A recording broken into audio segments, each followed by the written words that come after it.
കുളിച്ചിട്ട് വന്ന് നിൽക്കുന്ന ആളാണ്. അത് വിശന്ന് നിൽക്കുക. അവൻ കുളിച്ചിട്ട് വന്ന് തണുത്തേണ്ട ശരീരമൊക്കെ കുളിച്ചിട്ട് വന്നിരിക്കുക. ഇനി ഇവന് ആഹാരം കൊടുക്കണം. ഹലോ കൂട്ടുകാരെ, അപ്പോൾ ഇന്നത്തെ ദിവസത്തേക്ക് എൻ്റെ എല്ലാ കൂട്ടുകാർക്കും സ്വാഗതം. അപ്പോൾ ഇന്ന് സൺഡേ ആണ്. സൺഡേ ആയിട്ട് എന്താ ഉണ്ടാക്കണമെന്ന് കാണിച്ചു തരാം. ഞാനിന്നൊരു തട്ടിക്കൂട്ട് ബിരിയാണി വെക്കാൻ പോവുകയാണ്. അപ്പം ബിരിയാണി വെക്കാൻ പോകുന്നുമ്പോൾ ബിരിയാണി വെച്ചതൊന്നും കുറച്ച് ഭാഗമൊന്നും കാണിച്ചില്ല. അപ്പോൾ എനിക്ക് തോന്നി ഒന്ന് വീഡിയോ ഇട്ടെടുക്കാം.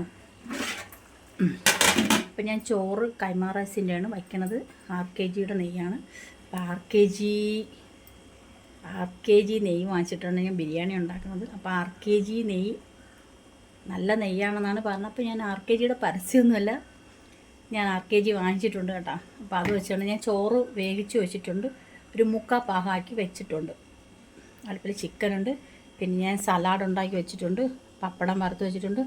ഇന്ന് ഹോം മെയ്ഡൊന്നുമല്ല, റെഡിമെയ്ഡ് മാങ്ങ അച്ചാർ വാങ്ങിച്ച് വെച്ചിട്ടുണ്ട്. ഇത്രയൊക്കെ തന്നെ. അപ്പം ഞാൻ കാണിച്ചു തരാം കേട്ടോ. എൻ്റെ ബിരിയാണി എങ്ങനെയെന്ന് ഞാൻ കാണിച്ചു തരാം. ഞാൻ അമ്പലത്തിൽ പോയിട്ട് വന്നതിൻ്റെ ആണേ.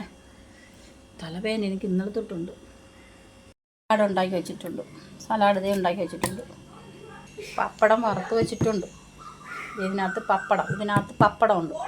കിസ്മിസ് വറുത്ത് വെച്ചിട്ടുണ്ട്. ഇതിൽ കുറച്ച് ഞാൻ കഴിച്ചു കിട്ടാം. ചോറ് വേവിച്ച് വെച്ചിട്ടുണ്ട്. ഒരു 3/4 പാകത്തിന് വേവിച്ച് വെച്ചിട്ടുണ്ട്. പറ്റിച്ച് വെച്ചിട്ടുണ്ട് കേട്ടോ.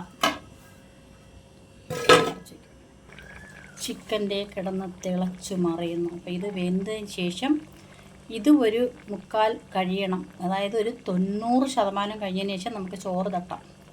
അതായത് ചോറൊരു 3/4% ആയിട്ടുള്ളൂ. അപ്പോൾ ബിരിയാണി ഒരു 90% വെന്തതിന് ശേഷം മാത്രം, ബിരിയാണിയല്ല ചിക്കൻ 90% വെന്തതിന് ശേഷം മാത്രമേ ബിരിയാണി തട്ടാവൂ, അല്ലെങ്കിൽ കുഴഞ്ഞു പോകും.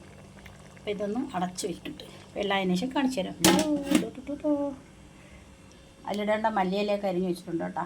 ഇനി എല്ലാം സെറ്റായിട്ട് കാണിച്ചു തരാം. ഇതിലോട്ട് തട്ടാൻ പോവുകയാണ് ഗൈസ്. അപ്പോൾ തട്ടി ഞാൻ മിക്സഡ് ആക്കിയാണ് വെക്കുന്നത്. അപ്പോൾ ഗൈസ് ഞാൻ എല്ലാം മിക്സ് ആക്കിയിട്ട് എല്ലാം കാഷ്നട്ട് എല്ലാം കിസ്മിസ് എല്ലാം അതിൽ ചേർത്തിട്ടുണ്ട്. പിന്നെ മല്ലിയിലയും രമ്പയിലയും കൂടെ അരിഞ്ഞത് ലാസ്റ്റ് ഇട്ടിട്ടുണ്ട്. അപ്പോൾ എൻ്റെ ലാസ്റ്റ് ഇതാണ്. അപ്പോൾ ഞാൻ കഴിക്കണ കാണിച്ചു തരാം. ടേസ്റ്റ് ഉണ്ടെന്ന് ഞാൻ പറയാം കേട്ടോ. അപ്പം ഗൈസ് ഞാൻ എൻ്റെ തട്ടിക്കുട്ട് ബിരിയാണി തിന്നാൻ പോകും.